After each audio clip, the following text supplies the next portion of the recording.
रघु दिन भर तपती धूप में पत्थर तोड़ा करता था, लेकिन इतनी कड़ी मेहनत के बाद भी उसे बस इतने ही पैसे मिलते कि चूल्हे पर मुश्किल से 2 वक्त की रूखी सूखी रोटी पक पाती। वह अपनी हर खुशी कुर्बान करके सिर्फ अपनी बेटी के लिए जीता था। लेकिन एक दिन सूखी रोटी खाते वक्त बेटी ने मासूमियत से पूछा, पापा, क्या हमारे नसीब में हमेशा यही रूखी रोटी ही लिखी है?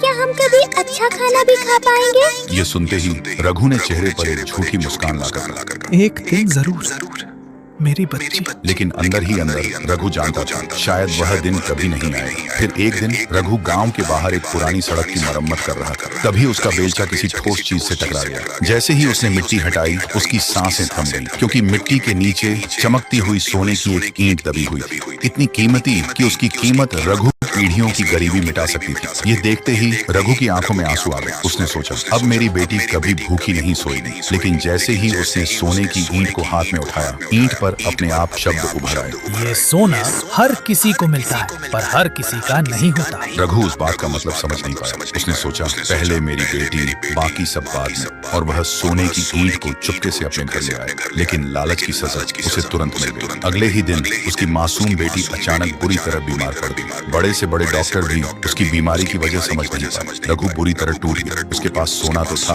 पर बेटी की सांसें उससे भी ज्यादा कीमती थी। तभी उसके कानों में ईंट पर लिखे वह शब्द गूंज उठे, ये सोना हर किसी को मिलता है, पर हर किसी का नहीं होता। रघु को समझ आ गया, यह उसके स्वार्थ की सजा थी। फिर उसने बिना एक पल गंवाए सोने का एक बड़ा हिस्सा बेच दिया और उस पैसे से गांव में एक कुआं बनवाया, गरीबों में राशन बांटा, अनाथ बच्चों के लिए कपड़े खरीदे। और चमत्कार को जैसे जैसे लोगों की दुआएं उसके साथ जुड़ती गई, वैसे वैसे उसकी बेटी की तबीयत भी सुधरने लगी और कुछ ही दिनों में वह बिल्कुल ठीक हो गई। फिर रघु ने बचा हुआ सोने का टुकड़ा बिना किसी लालच के गहरी नदी में बहा दिया। उस दिन के बाद उसके पास न सोना था न कोई खजाना, लेकिन उसके घर में फिर कभी भूख वापस नहीं आई। उसकी नेक नियत देखकर लोग खुद उसके पास काम लेकर आने लगे। सालों बाद उसकी बेटी पढ़ लिख कर डॉक्टर बनी और गरीबों का मुफ्त इलाज करने लगी। तब रघु को समझ आया